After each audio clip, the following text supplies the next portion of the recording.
So, Clark, welcome to the shallow end. You said at the beginning of the year that one of your New Year's resolutions was to finally make your first national. And this was after several years of being back in the hobby now. Hmm. And then you hit the brakes. And about a month or so after that, you said, no, actually, I'm going to do Fanatics Fest. Right. And so we're wondering, where are you now with this? Are you still planning on going to one of them? Hmm. Which one and why? Yeah. I guess you heard those episodes early on in the year where where I made this grand announcement that I was going to go to the national for the first time, and then, like you said, of course, Fanatics Fest was announced shortly thereafter, and it's a good question. I think one of the main reasons why I am pivoting and going to Fanatics Fest instead this year is multiple reasons, and I think they're all small reasons that kind of add up. So, I might get some slack for saying this, but it's funny to me that the slogan for the national is "It's cool to collect," where I feel like Fanatics is more the cool vibe, right? So maybe they should swap slogans. Whereas the national, it's kind of like the Toronto Sport Card Expo here, huge.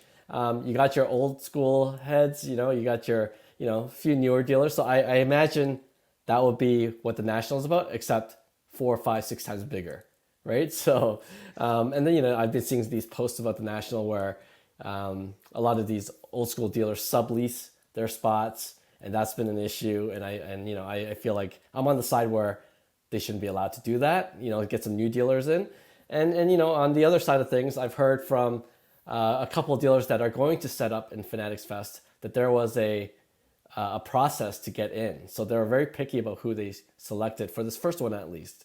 So I think quality control might be better at Fanatics Fest, and so that's those are just some of the reasons. No offense, New York City sounds cooler than Cleveland. That's another big factor for me, and yeah, and I think the national in Chicago next year is much more appealing. So I might do that for next year, but we'll I see. think you hit on something. Once somebody tells you that they're cool, they're not really cool, Yes, right? that's 100% true. Right.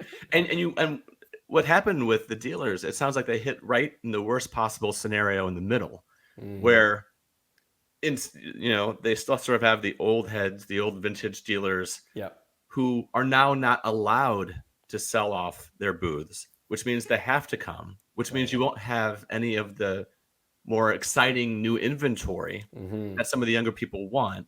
So yeah, they really have boxed themselves into a corner. Yes. It makes me think. Remember that old drink called Sunny Delight, Hmm. where it's like orange juice was just fine, but now they're telling you, hey, we're sunny, we're delightful. Right. National, we're cool. Yeah, you're not cool. Yeah. So do you think that if the national had been in Chicago again this year, you might have made a different choice? That's another good question. I think it would have been much harder for me to make that pivot. Essentially, when I heard Fanatics Fest, I jumped ship and then went to Fanatics Fest right away. Um, the only thing that might still get me to go to Fanatics Fest this year is the fact that it's the first one.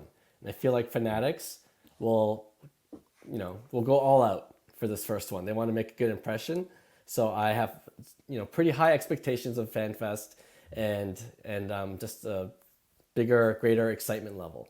So yeah, so I think that's why would still lean towards Fanatics Fest. Second year might be a different story. What are one or two of the things that you're most excited about attending a convention this size in the States? You have the expo in Toronto, which is Hmm. incredible from what I've heard, and I know people who have gone and they loved it. So I don't want to say what's it like going to a real card show. No, you've been Right. going for years, Yeah. but now you're putting some money, right, and some Yes. effort into it. You have to travel and get a hotel. What are Hmm. you really anticipating? Yeah. Two main things for me. Ever since starting this Five Card Guys and Cards to the Moon podcast, I've gotten to know a lot of fellow collectors, fellow content creators in the hobby, and most of them are American. A lot of them will be at some of these shows, so it'll be great to connect in person. So that's one of the things I'm looking forward to. And two, the one major difference between the Sports Card Expo and just generally speaking, I would say card shows in the States, the bigger ones at least, is the inventory. Like I'm Canadian and I love hockey, but my first love is baseball cards. And you don't see a lot of that at the Sports Card Expo here in Toronto. So my Canadian friends that have gone to the National, and I'm assuming that it'll be similar to Fanatics Fest. There's going to be a lot more baseball to check out, and so I'm looking forward to that as well. Sure, especially with Fanatics owning Tops, their Yep, primary licenses right now being in baseball. exactly. So that'll help. So good. Let's pump the brakes a little bit and back up to talk about your collecting background a little bit. Um, you collected as a kid, and Yeah, then when about did you get back in? We'll get to uh, your podcast, Cards to the Moon, in just sure. a little bit because you just celebrated the third anniversary of that. But you specifically, what is your collecting background? Yeah, it's very similar to a lot of people that who collected as a kid. That was me, Toronto Blue Jays fan, big baseball card, and then like a lot of people, we kind of stopped as we grew older. And I know a lot of people came back during the pandemic, the nostalgia, maybe boredom at home, and then you're kind of seeing what the hobby's all about. I actually happened to, I can't even remember. I wish I remembered, but I fell across a blog, a baseball card blog, and that just got me thinking. I'm like, oh yeah, I used to collect, and this was before the pandemic, so maybe a year or two. And then I'm like, maybe I'll just go down this rabbit hole, which is what I did, and just kind of research what's going on in the hobby, and you learn about eBay being a primary marketplace for cards, and just looking for old school players that I grew up with, seeing what their cards are worth. I grew up in the junk wax era, so I found out very quickly they're all worth under $5.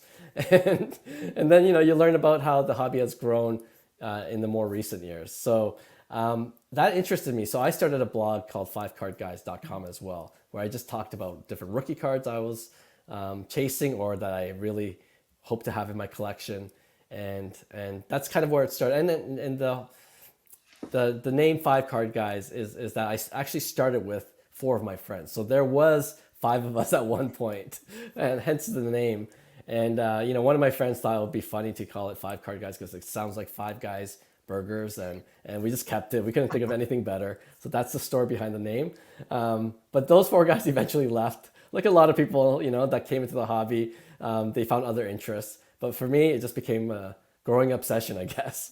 And I So your doubled down. partners on the podcast, then John and Hyung, they were not one of the original five. They were not part of the original five. Yeah, I met them afterwards in a different sports card chat group that I was invited to in Toronto, and I'm like, hey, I actually knew Hyung and John for years before. Like we played in the same like church softball leagues, and we've known of each other, and it's kind of funny that sports card brought us back together in that way. But yeah, that's how it went. So to those of you who are listening, if you have not heard Cards to the Moon, check it out.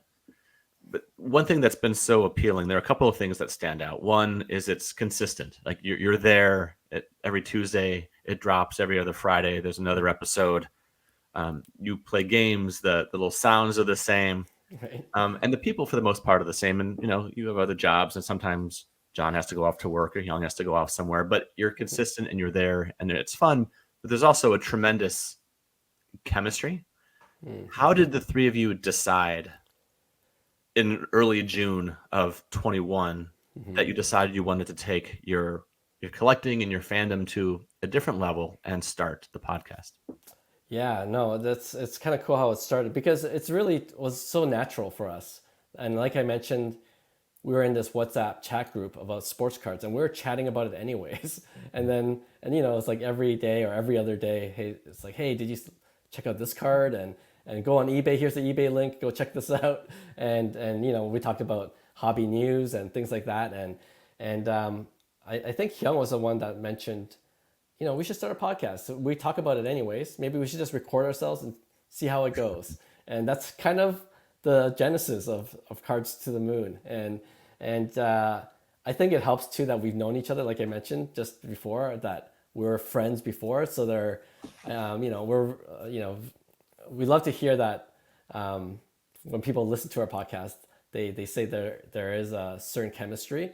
And I think it helped that the fact that we were friends before. So that's and honestly, in terms of coming together to talk about sports cards, I'll prepare like a short kind of a page on what hobby topics we could talk about this episode, and it's just about riffing off of that. Like there's no real preparation, but it's more of what are our opinions on it. What do we need to do more research about, and just kind of feeding off of each other in terms of what we each say to one another. And it's just like a normal discussion. That's how we kind of hope that Cards to the Moon is, even going into the future. Speaking of the future, if you went back, and I did go back yesterday before we talked, and I listened to your original episode to see what it sounded like, and it wasn't all that different. You're more polished now, and you're definitely in the flow. Yeah. What do you see for Cards to the Moon going forward? What would you like to see happen for Cards to the Moon? First, I think you're overly gracious when you say our first episodes weren't, the same kind of flow. I can't even listen to the first few episodes. We're all our own harshest critics. Yes, that's true. We're more stilted, more robotic, but definitely we've gotten used to each other. And just talking about sports cards comes more naturally. But looking into the future, like you kind of mentioned too, we have different segments, and I think we like to maybe of course podcasting is primarily audio, but we're always experimenting with video, and that might be a thing that we might really double down on, whether it's on YouTube or any other video platform, so people could see us. I think it's kind of, it was eye-opening for me, at least this past year. I put in an RSS feed, and this is kind of techie talk for podcasters, but that's what distributes the podcast to the different platforms. And I didn't know that YouTube had one, so I would put that in, and now it automatically uploads to YouTube. It's a static picture of the Cards to the Moon cover shot, and it's amazing to me that people listen to the podcast on YouTube. It's there's no video, there's not our faces aren't on it, but people listen to it different ways. So just exploring getting our podcast out there, and I think video is kind of appealing. So that's one thing for sure that we're gonna double down on. The other thing, I was just thinking about this too. Maybe it's a journalism background that I have personally, but I would love to get into more feature pieces, like whether it's a deep dive into a certain card, or a deep dive into a collector's life, and make a like a longer piece, and that would be, I think, interesting if we could tell a story about whether it's a card or the collector. So that's kind of what I'm brainstorming right now.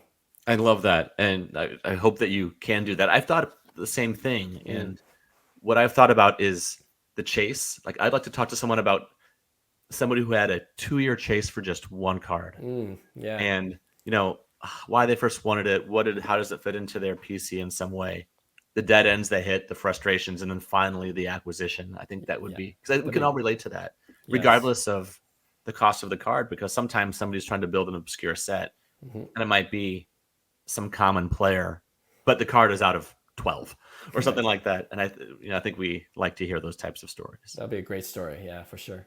For sure. Well, what do you collect specifically? Like, we know you like baseball, but do you have certain players? Do you go after sets? If somebody were to rummage through your cards, what would they see? Yeah, I'm primarily I like to create boundaries, because you could go crazy with your collecting. So for me, it's rookie cards, on card autos, and I don't know if I mentioned this on the pod before, but because the market is generally down right now, I'm looking to just get some of my Grail cards right now, that I feel like are good deals, and who knows in the future what they might be valued at, but just rookie cards of superstar players, that's what's most appealing to me. And then on the other side of things, because I'm a baseball card collector, occasionally I will do or I will get into prospecting. So first boom and chrome autos. We have a dead wrong segment. I could go on with my dead wrong segment. That would be really long if I just even focused on first boom and chrome autos.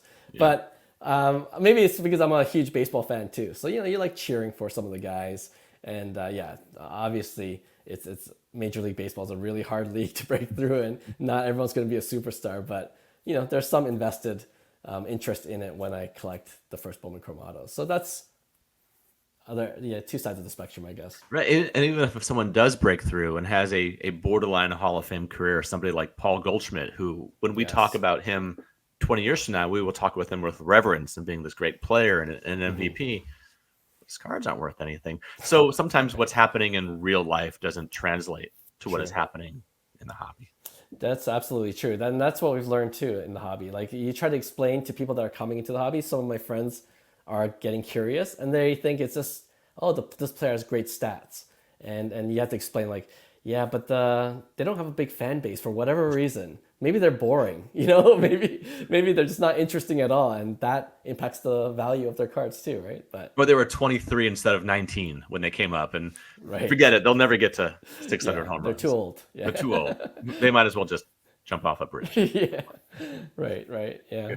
How have you seen, what kind of changes have you seen over the last few years? So since you started the podcast, where you are now, not necessarily in how you produce things, because, but I mean, in terms of like the hobby, where was the hobby when you first started doing this? So if it was early, say the second quarter of 21, that's sort of when things first started to decline a little bit. So what kind of changes have you seen? Yeah, the decline is real. But because of the decline, I think by and large, collectors have become much more savvy about what they go after. Before it was like, oh, I could collect anything and I could just grade it and then flip it, or you just go for the next shiny thing. And now that cards have come down, but also some of the newer products, they're still expensive. So you don't want to invest in things like like Prism, even like the more modern Prism, and it's just not as fun to collect because of the price point is so high for a lot of new collectors. So I think we've become more savvy, and even in terms of the discussions we have on Cards to the Moon, it's more nuanced. It's like, why do people go after? Why is this card not valued as much? And we just kind of dig deeper into that. So yeah, I think people are, generally speaking, have any the ones that have stayed in the hobby are definitely more knowledgeable about the hobby, and in some ways when I go to card shows, it's harder to make trades now. and so that's you got to work things out with the person you're trying to trade with, but yeah, that's one It's of those things. it's the card ladder revolution, right? I mean, you Right. pay $15 a month and you have access to everything that everybody else has access to, and you have to find other ways to get the cards that you want. Excellent point. Yeah, for sure. Card ladder has changed the game in a lot of ways. Yeah, in terms of like the value of cards and population counts, and just people just it clicks for them automatically now. That's what they have to consider before buying, selling, trading cards. Right. I feel like it gives the buyers and collectors like us some level of confidence that we didn't have before. When I was on your show last August or whenever that was, I Yep. made some crack about how I always felt like I was being taken advantage of as a kid Right. when I went into the old school card Same. shops, Yes. right? And they would say, I would go in there for an 85 Donruss Kirby Puckett, and they would put all the good ones at the bottom of the pile and then hand me the one that would now get an OC designation, but I didn't care. Right. Yeah. But now we have the education. Like you said, we're much more educated. We have the nuance because we sort of have to be. Yeah. Totally. Great. Okay. Well, one of my favorite things about your show, and congratulations on 3 years. First Thank of you all, so that's much. it's no Thank you. easy feat. Are the games that you play. And so I've got a few here that you and I are going to be doing as well, Okay. where you usually are the Bob Barker of Right. of, of your show, in which you are asking the questions and you'll pitch in at the end, but you're making John and Hyung, you're making them answer first. So we're Right. going to flip it, and I'm going to be asking you the questions now. Okay. And so we're going to be doing a few. First, 4 trivia questions. Then we're going to be doing a pick one, and ultimately, I'm going to really turn the tables on you and make you pick a favorite player, the way you make guests pick a favorite player on your Okay. show from Toronto. Yeah. Okay. So these are based around the timeline of your show, which is going on 3 years. So we have 4 questions here. Okay, so you ready? Yep. Here's the first one. Since Cards to the Moon, debuted in June of 2021. The Los Angeles Angels have played 491 Major League games. Okay, so I'm going to give you a number. Out of those 491, how many of those games do you think that Mike Trout has actually played? Oh, So I'm going to give you a number, and then we'll do an over-under. You're going to say over or under, which is one of the games that you play as well. Okay, so out of the 491 games as of the last game they played the other day, how many games over-under do you think Mike Trout has played? I'm setting the over-under at 250. Under. Yes, it's under. He's played 230 games out of Sheesh. 491. 250 was the number I was thinking, like at the halfway point, and he's probably below that, so that's why I said under right away. It is. He's at 40. He's at 47%. Oh, that's painful. And listeners of our podcast will know I have a first Bowman Chrome auto of Mike Trout, and I guess I'm holding it until he gets healthy and does something. So yeah. He's so close. He's creeping so close to that 400 homer mark. He's already got the 3 MVPs. Yeah. When you think about it, when you think about someone like Mickey Mantle, his 1960s, almost the entire decade, he was just wrecked by injuries. True. He's not as good as Willie Mays, but he is viewed as being the player of that era. Right. So maybe once some distance happens between now and 2035, maybe Mike Trout will enter that as well. And I hope so. And Griffey too. Griffey's True, yeah. Griffey's 2000s when he was rocking the dad bod with the Cincinnati Reds uniform. Yeah. Right? He had 600 homers. He was fine. It's fine. Okay. Yeah. Here's the next question. According to Card Ladder, this is turning into a Card Ladder commercial. According to Card Ladder, what are the 3 most expensive cards that have sold since Cards to the Moon debuted in June of 2021? What are the 3 most expensive cards? Oh, okay. I'll give you a hint. They are all vintage. Oh, really? Okay. I guess the 1952 Topps Mickey Mantle's got to be up there.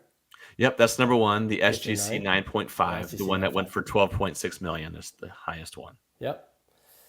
And that was August of 22. Okay.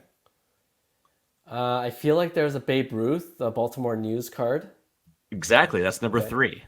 So that was just this past December. Yep. So the 1914 Baltimore News it was an SGC 3, went for $7.2 million. All right. So here's the other hint. The other one was also August of 22. So it was about 2 weeks before the Mantle sold. 2 weeks before the Mantle sold. I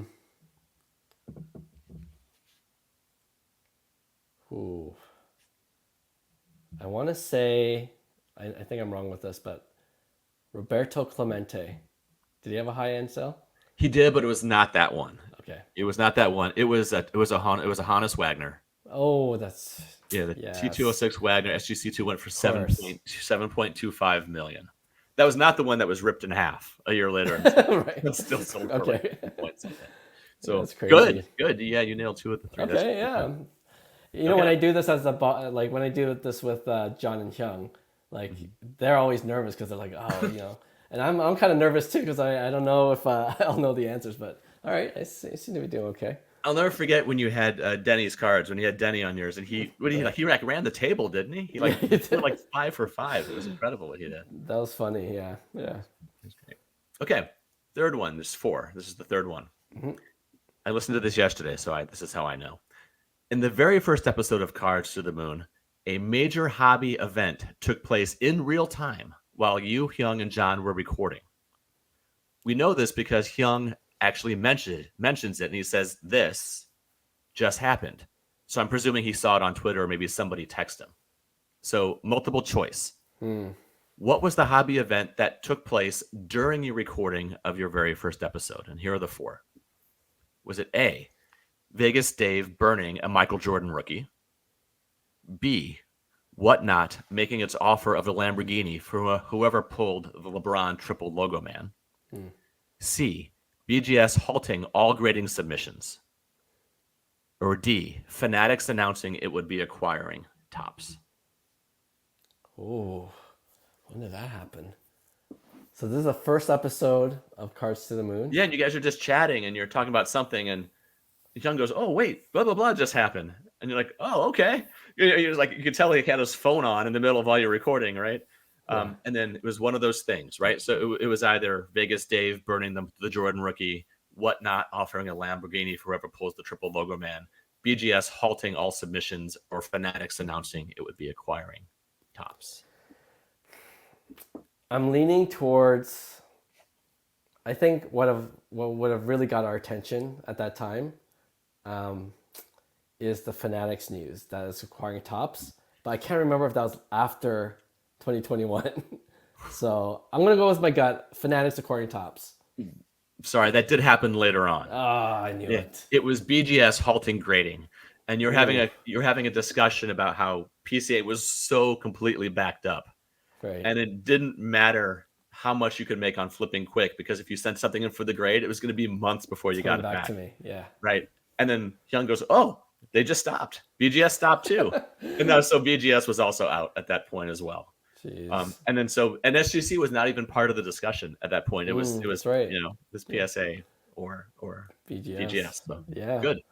Okay, last one. I'm going to list 4 active major leaguers.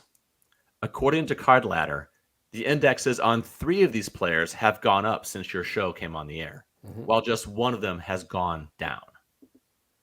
Which is the player whose cards overall has lost overall index value? So 3 are great, they're up, but 1 is down. So here are the 4 players. Was it Shohei Ohtani, Bryce Harper, Mookie Betts, or Juan Soto? Which of them has gone down? 3 of them have gone up since Wow. June of 21. Okay. Process of elimination. I feel like Shohei's only gone up, so I'm gonna take him out. He's out. He's gone up more than anybody Yeah. else. Right. Yeah. Yeah. So okay, and then the remaining is Juan Soto, Bryce Harper, or Mookie. Mookie. I feel like Juan Soto's also getting a little bump now. No, wait. He was pretty high in 2021. Bryce Harper was low, and Mookie. You know what? I'm actually gonna go with Juan Soto. I think it was Correct. so high during that time he had to kind of level off. Exactly. Correct. Yeah, it's Juan Soto. He was so high. And he Yes. came so far down when he went to that death of a ballpark in San Diego, and Right. where careers go to die. He came way Yeah. down, and now he's creeping back up again since he Yes. went to New Right. York. Um, Makes sense. so yeah, so Otani's up the most, and over the last year, Bryce Harper's way up as well. He's become this cult hero in Philly, Makes so he's sense. gone way up. And Mookie's just sort of steadily going up. He's just the slightest bit up, and Soto is just the slightest bit down. Okay. That's Yeah, it. this is So a good question. You nailed it. Good train of thought. Yes. That was real Denny vibes there for how you talked your way through it. Yeah, was I had great. to talk out loud. Yeah. Good. No, that was fun. All right. Okay, so I don't have the fun sound of the shuffling of the cards and the bell that goes with it, but we're going to do a pick one Okay. now. And for those of you who don't know how this works, it's funny that I'm explaining this, right? I will give 2 scenarios, and you can only get to pick one. Which one would you rather have? Yes. All right. So, Cards to the Moon is going through some financial troubles. You have to pick one, John or Hyung. Oh, come on. No, I'm kidding. That's not my question. That's not my question. Especially Plead the because we know the fifth. real answer is Will. So, Yes. so here's Will's the the actual star. one. Yeah. So taking into account all factors, all variables. So financial variables, emotional variables. If you could only collect one of these players, would you collect Vlad Jr. or Bo Bichette? And yet I'm playing deliberately off your Toronto. Yes. Here.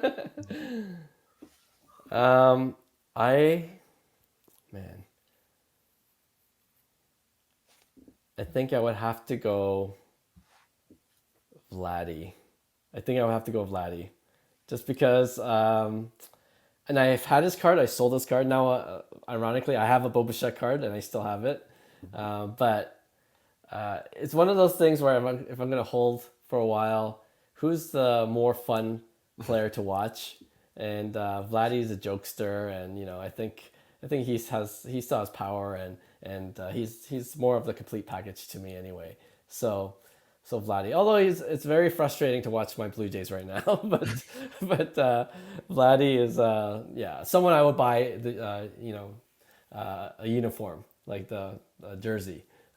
So yeah, that's I'll go with Vladdy this time. I get it. I understand the frustration. I'm a St. Louis Cardinals fan, and they are Mm. just they finally hit 500. They went back down. They can't Oh get out of yeah, their own way whatsoever. we're in the same boat.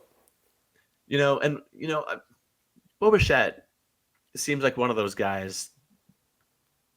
It's hard to see anybody besides Freddie Freeman really challenging for 3,000 hits right now. But Mm. Bo was started so young. Yeah, He doesn't like to walk, and he loves to swing the bat. yeah, He was getting so many hits, and but he always seems to get a little bit hurt. yeah. If you're thinking as a long term investment, I don't know. Vlad seems a little bit like he's got some Prince Fielder vibes to me, which is he's good, Good but comp. Yeah. right. Whereas if you could play the long game after a 20-year career, you could see Bo getting to 3,000 hits. But you're right, Vladdy is just so much fun. To He has watch, he has a yeah. good time out there. He can't field with a darn, but he's he's great to watch. And yeah, I think I might go that way as well. I think I'd go. Okay. All right. Sweet. All right. Last question, and Yeah. then we'll let you go. But we can't let you go without this. So when you have guests on your show, Mm-hmm. you always ask them, who is your favorite Toronto athlete? And I was so excited to answer this last year when you had me on, and I went straight to Joe Carter. That was my Of answer. course. 93, the World Series winning home run. Yeah. Lovable guy, great dude, right? I chose the unfortunate handle of Iowa Dave for some reason. Well, because I live here and I just did it in 5 seconds, right? But Right. I'm born and raised St. Louis. So I'm going to ask you now. I'm going to turn to you.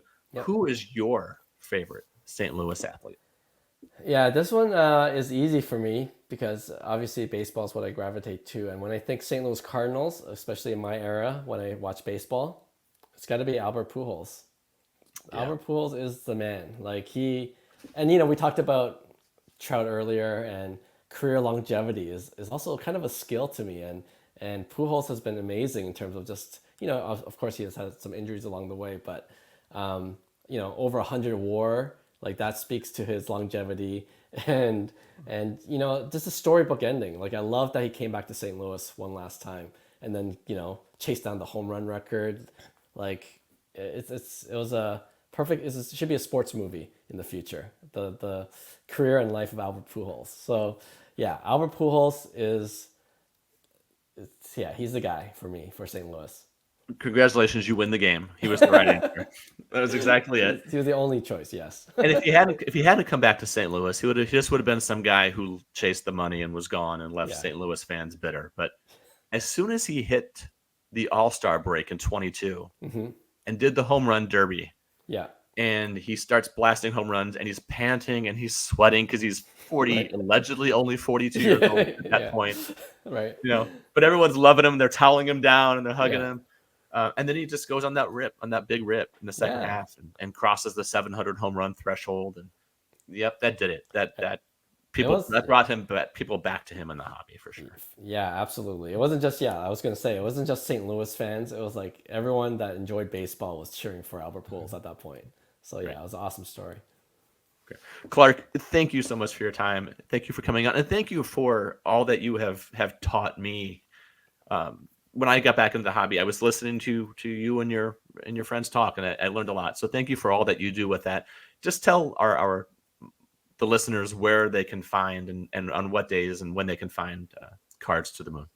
Yeah, first, thanks, Dave, for inviting me on. This is a lot of fun. I love being invited on just to talk about cards. This is how the podcast started for us as well. So this is just more than a hobby to me now at this point. So yeah, I love talking about cards, and thank you for inviting me. But yeah, if you want to listen to our podcast called Cards to the Moon, we come out every Tuesday, and we've added a every other Friday show as well. And you can listen to our show on Spotify, Apple Podcasts, and wherever you listen to your podcasts.